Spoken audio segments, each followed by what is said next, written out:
Welcome back friends to the JS platform YouTube channel. दोस्तों आज है 22 मई 2020 और आज की वीडियो हम लोग करंट अफेयर्स के टॉप 11 क्वेश्चन को देखेंगे। वीडियो के एंड में आपसे दो क्वेश्चन पूछे जाएंगे, जिनमें से एक क्वेश्चन करंट अफेयर्स से रिलेटेड होगा और दूसरा क्वेश्चन जीएस से रिलेटेड होगा। उन दोनों क्वेश्चंस के आंसर आपको कमेंट बॉक्स में कमेंट करने होंगे। आज की वीडियो की पीडीएफ के लिए आप इस वीडियो के डिस्क्रिप्शन बॉक्स में जाइएगा। वहाँ पर आपको वीडियो के डिस्क्रिप्शन बॉक्स में टेलीग्राम चैनल का लिंक मिलेगा, उसको आप ज्वाइन कीजिएगा। हमारे टेलीग्राम चैनल का नाम है द जीएस प्लेटफॉर्म, जहाँ पर आपको डेली पीडीएफ प्रोवाइड कराई जाती है। इसके साथ ही आपको डेली क्विज भी प्रोवाइड कराई जाती है विभिन्न एग्जाम से संबंधित, जीएस से रिलेटेड, करंट अफेयर्स से रिलेटेड, हिंदी से रिलेटेड, अन्य सब विषयों से संबंधित। तो इसलिए टेलीग्राम चैनल को जरूर ज्वाइन कर लीजिएगा। चलिए आज की वीडियो की शुरुआत कल के प्रश्नों के रिवीजन से करते हैं। तो कल पहला क्वेश्चन पूछा गया था, किस राज्य ने सरकारी नौकरियों के लिए आवेदन करने के लिए एक आवश्यक अधिवास प्रमाण पत्र प्राप्त करने के लिए अधिसूचना जारी की है? सही उत्तर है जम्मू कश्मीर में। किस देश को डब्ल्यूएचओ के कार्यकारी बोर्ड के अध्यक्ष के लिए चुना गया है? भारत को डॉक्टर हर्षवर्धन को चुना गया है। तीसरा क्वेश्चन, कितने शहरों ने कचरा मुक्त सर्वेक्षण में 5 स्टार रेटिंग हासिल की है? 6 शहरों ने। चौथा क्वेश्चन, किसने 2020 के लिए अपने बैक टू स्कूल अभियान की घोषणा की है? एसर इंडिया ने। पांचवा क्वेश्चन, किसने बैंक में सेविंग अकाउंट खोलने के लिए वीडियो केवाईसी शुरू करने की घोषणा की है? कोटक महिंद्रा बैंक ने। छठवां क्वेश्चन, किस राज्य के मुख्यमंत्री ने आरटीआई एक्ट के लिए एक हेल्पलाइन नंबर जारी किया है? सही उत्तर है पंजाब के। सातवां क्वेश्चन, किस देश ने एक नया राजनीतिक मानचित्र जारी किया है? सही आंसर नेपाल है इसका, भूटान नहीं है। नेपाल ने एक नया राजनीतिक मानचित्र जारी किया है। आठवां क्वेश्चन, विश्व मधुमक्खी दिवस कब मनाया जाता है? सही उत्तर है 20 मई को। नौवां क्वेश्चन, कौन से रेलवे जोन ने रेल वोट नामक एक रोबोट डिवाइस विकसित किया है? सही उत्तर है दक्षिण मध्य ने। 10वां क्वेश्चन, पाकिस्तान की पहली महिला सिख पत्रकार कौन है? मनमीत कौर, और उनको दुनिया की 100 शीर्ष सिख समुदाय के संबंधित प्रभावशाली लोगों में शामिल किया गया है। 30 वर्ष से कम उम्र में ये पहली है। कल की कुछ के आंसर, करंट अफेयर्स में कल आपसे पूछा गया था, कौन 2026 तक दुनिया के पहले ट्रिलियनियर बन सकते हैं? सही आंसर है जेफ बेजोस, अमेजॉन के संस्थापक। जीएस में आपसे पूछा गया था, किस तारे को जीवाश्म तारे यानी कि फॉसिल स्टार के रूप में जाना जाता है? सही आंसर है व्हाइट डॉर्फ। अब आज के प्रश्नों की शुरुआत करते हैं। तो आज का पहला क्वेश्चन है, किसने नेशनल टेस्ट अभ्यास नामक एक नया मोबाइल ऐप डेवलप किया है? सही आंसर है option D, national testing agency यानी कि एनटीए ने।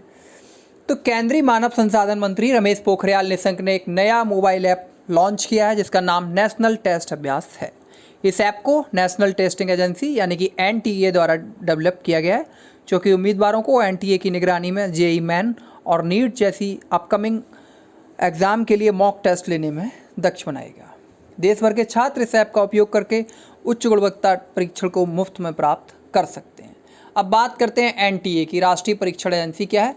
तो राष्ट्रीय परीक्षण एजेंसी की स्थापना की गई थी नवंबर 2017 में, जब एनटीए को कैबिनेट ने मंजूरी दी थी, और इसका गठन देश की शैक्षणिक प्रणाली में बड़े सुधार के उद्देश्य से किया गया था।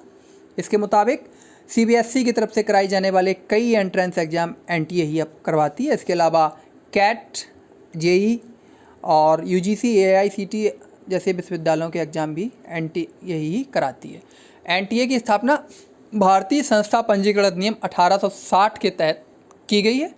यह एक स्वायत्त संस्था है जो कि देश के उच्च शिक्षण संस्थानों में प्रवेश एवं छात्रवृत्ति हेतु प्रवेश परीक्षाएं आयोजित कराती है। अगला क्वेश्चन, किस राज्य ने मी अन्नपूर्णा कार्यक्रम शुरू किया है? सही आंसर है ऑप्शन बी, महाराष्ट्र। महाराष्ट्र में किसानों और भूमिपुत्रों के कल्याण के लिए एक समावेशी कार्यक्रम मी अन्नपूर्णा शुरू किया गया है। इस पहल की घोषणा एडा द्वारा लाइसेंस प्राप्त एक बीमा मध्यस्थ इंटीग्रेटेड रिस्क इंश्योरेंस द्वारा की गई थी। मी अन्नपूर्णा आजीविका और व्यापक जुड़ाव के 3 महत्वपूर्ण पहलुओं को एकीकृत करता है। इसमें 3 चीज़ें शामिल हैं, विशेषज्ञता, जुड़ाव और हकदारी। बात महाराष्ट्र की करें तो गठन 1 मई 1960 को हुआ था। बॉम्बे से अलग होकर दो राज्य बने, महाराष्ट्र और गुजरात। तो 1 मई 1960 को महाराष्ट्र दिवस मनाया जाता है। महाराष्ट्र की राजधानी मुंबई, शीतकालीन राजधानी नागपुर, जिलों की संख्या 36। महाराष्ट्र के वर्तमान में राज्यपाल हैं भगत सिंह कोश्यारी, मुख्यमंत्री हैं श्री उद्धव ठाकरे। महागठबंधन की सरकार है जिसको कि वहाँ महाअघाड़ी बोला जाता है।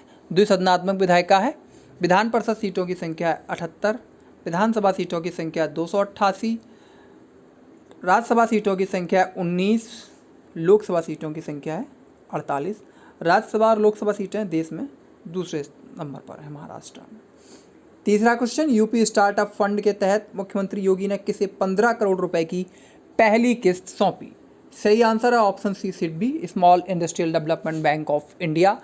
तो उत्तर प्रदेश के मुख्यमंत्री योगी आदित्यनाथ जी ने 20 मई 2020 को यूपी स्टार्टअप फंड की शुरुआत की। इसके तहत उन्होंने भारतीय लघु उद्योग विकास बैंक यानी कि सिडबी को 15 करोड़ रुपए की पहली किस्त सौंपी।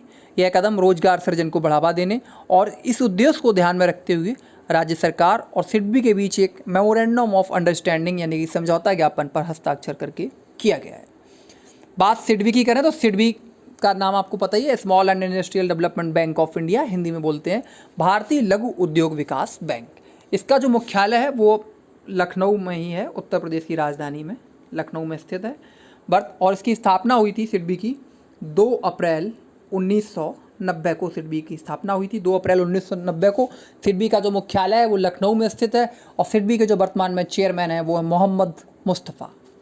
अगला क्वेश्चन, भारतीय नौसेना द्वारा स्वदेशी रूप से निर्मित पीपीई किट का क्या नाम है? सही आंसर है ऑप्शन ए नवरक्षक। भारतीय नौसेना द्वारा स्वदेशी रूप से निर्मित पीपीई किट नवरक्षक भारतीय परिस्थितियों में स्वास्थ्य कार्यकर्ताओं के आराम को बढ़ाने के लिए बनाई गई है। नवरक्षक जिसका कि अर्थ है नोबेल रक्षक, जो कि 2 विशिष्ट कारक हैं, एक इष्टतम सुरक्षा और इष्टतम शोषण। इसमें एक अभिनव सांस लेने योग्य कपड़े की भी सामग्री है। अगला क्वेश्चन, किसने इंडियन स्टील एसोसिएशन आईएसए के अध्यक्ष का पदभार संभाला? सही आंसर है option B Dilip Oommen. Arcelor Mittal Nippon steel India के सीईओ दिलीप ओमान ने इंडियन स्टील एसोसिएशन आईएसए के अध्यक्ष का पदभार संभाला। अगले 2 वर्षों के लिए उन्हें सर्वसम्मति से अध्यक्ष नियुक्त किया गया। इससे पहले मई 2020 में टाटा स्टील की सीएमडी और सीईओ टीबी नरेंद्रन अपने कार्यकाल के निर्धारित अंत से 3 महीने पहले आईएसए के अध्यक्ष पद से हट गए। अगला क्वेश्चन, इंटरनेशनल टी डे यानी कि अंतर्राष्ट्रीय चाय दिवस कब मनाया गया? इंपॉर्टेंट क्वेश्चन है। सही आंसर है ऑप्शन सी 21 मई 2020 को अंतर्राष्ट्रीय चाय दिवस मनाया गया। इस दिन को संयुक्त राष्ट्र द्वारा दिसंबर 2019 में अपनाया गया था, यानी कि पहली बार जो अंतर्राष्ट्रीय चाय दिवस मनाया गया था वो 2019 में। माना जाता है कि सुंग वंश के दौरान यूनान क्षेत्र में एक औषधि पेय के रूप में चाय की उत्पत्ति हुई थी। चाय पीने के प्रारंभिक रिकॉर्ड 3वीं शताब्दी ईस्वी में लिखा गया है। अंतर्राष्ट्रीय चाय दिवस 21 मई को मनाया गया। वहीं राष्ट्रीय जो चाय दिवस है नेशनल टी डे वो मनाया जाता है 21 अप्रैल को, तो इसमें आपको कंफ्यूज नहीं होना है। अंतर्राष्ट्रीय चाय दिवस यानी कि इंटरनेशनल टी डे 21 मई, नेशनल टी डे 21 अप्रैल। अगला क्वेश्चन, किस राज्य या केंद्र शासित प्रदेश ने सुकून कोविड-19 बीट द स्ट्रेस नामक एक पहल शुरू की है? सही आंसर है option D Jammu Kashmir. Lockdown के मनोवैज्ञानिक प्रभाव और उन्हें दूर करने के लिए अपनाए जाने वाले उपायों के बारे में जागरूकता फैलाने के लिए सूचना और जनसंपर्क विभाग जम्मू कश्मीर ने सुकून कोविड-19 बीट द स्ट्रेस नामक एक इनिशिएटिव शुरू किया है। इस कार्यक्रम का प्रसारण डीडी काशीर चैनल पर प्रत्येक मंगलवार को प्रातः 9 बजे किया जाएगा। इसका उद्देश्य यह कन्फर्म करना है कि लोग मेंटली तौर पर हेल्थी रहें। जम्मू कश्मीर की बात करें तो जम्मू कश्मीर का जो पुनर्गठन हुआ वो 31 अक्टूबर 2019 को हुआ राष्ट्रीय एकता दिवस के अवसर पर, जबकि इसकी संस्तुति हो गई थी 5 अगस्त 2019 को। वर्तमान में जम्मू कश्मीर अब एक केंद्र शासित प्रदेश है और इसके जो उपराज्यपाल हैं वो हैं गिरीश चंद्र मुर्मू। अगला क्वेश्चन, 8वां क्वेश्चन, किस जिला प्रशासन ने तत्पर कार्यक्रम शुरू किया है? सही आंसर है option A Ranchi. Ranchi district administration द्वारा पैदल श्रमिकों की थकाऊ यात्रा को आसान बनाने के लिए तत्पर प्रोग्राम को शुरू किया गया है। इस कार्यक्रम के तहत अधिकारी नेशनल हाईवेज या किसी अन्य सड़क पर चलने वालों के बारे में इंफॉर्मेशन कलेक्ट करते हैं ताकि उन्हें परिवहन की सुविधा प्रोवाइड कराई जा सके। प्रवासी श्रमिकों को बसों की व्यवस्था करने के लिए रांची प्रशासन ने एक हेल्पलाइन 91950 भी शुरू की है। अगला क्वेश्चन, पूर्व प्रधानमंत्री राजीव गांधी जी की पुण्यतिथि कब मनाई गई? सही आंसर है ऑप्शन डी 21 मई। तो 21 मई को राजीव गांधी जी की पुण्यतिथि मनाई गई और इसी दिन आतंकवाद विरोधी दिवस भी मनाया जाता है, क्योंकि राजीव गांधी जी की जो हत्या की गई थी वो लिट्टे के आतंकवादियों द्वारा ही की गई थी 21 मई को 1991 को। तो इसी दिन को राजीव गांधी जी की पुण्यतिथि है और इसी दिन को आतंकवाद विरोधी दिवस के रूप में भी मनाया जाता है। 1984 में अपनी मां इंदिरा गांधी की हत्या के बाद राजीव गांधी भारत के छठे प्रधानमंत्री बने थे। उन्होंने वर्ष 1984 से 1989 तक प्रधानमंत्री के रूप में देश की सेवा की।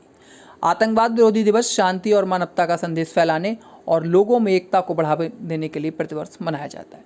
राजीव गांधी जी ने संदेश देश के बेहतरीन प्रधानमंत्रियों की बात की जाए तो टॉप 3 में उनका नाम आना चाहिए। उन्होंने देश को बहुत कुछ दिया। अगला क्वेश्चन, भारतीय रेलवे के सबसे शक्तिशाली 12,000 HP वाले made in India locomotive WAG-12 ने किस राज्य के स्टेशनों के बीच अपनी पहली यात्रा की? सही आंसर है ऑप्शन ए, उत्तर प्रदेश।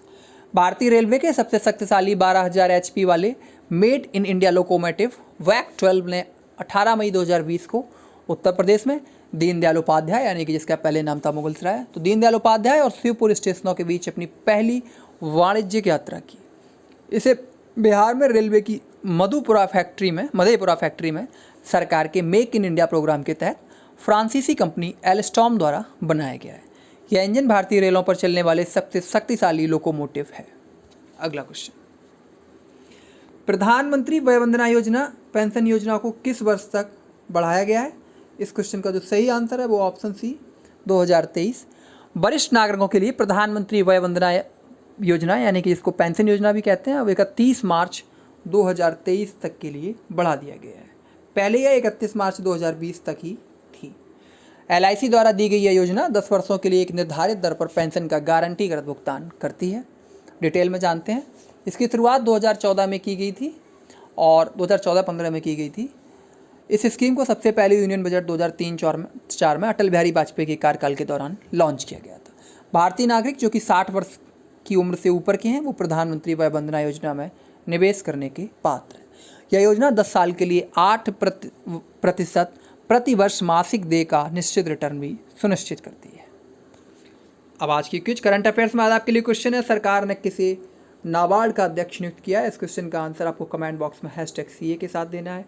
वहीं GS में आज आपके लिए क्वेश्चन है, इनमें से क्या पहले हुआ था? मॉडर्न हिस्ट्री का क्वेश्चन है, थोड़ा सा ट्रिकी है, तो अब ऐसे ही क्वेश्चन एग्जाम में पूछे जाते हैं फैक्ट से अलग, तो ऐसे क्वेश्चन को भी सॉल्व करने की आदत डालिएगा। इस क्वेश्चन का आंसर आपको कमेंट बॉक्स में #GS के साथ देना है। तो थैंक यू फ्रेंड्स, ये थी आज की वीडियो। अगर आपकी वीडियो अच्छी लगी हो तो लाइक कर दीजिएगा, बुरी लगी हो तो डिसलाइक कर दीजिएगा। Thank you.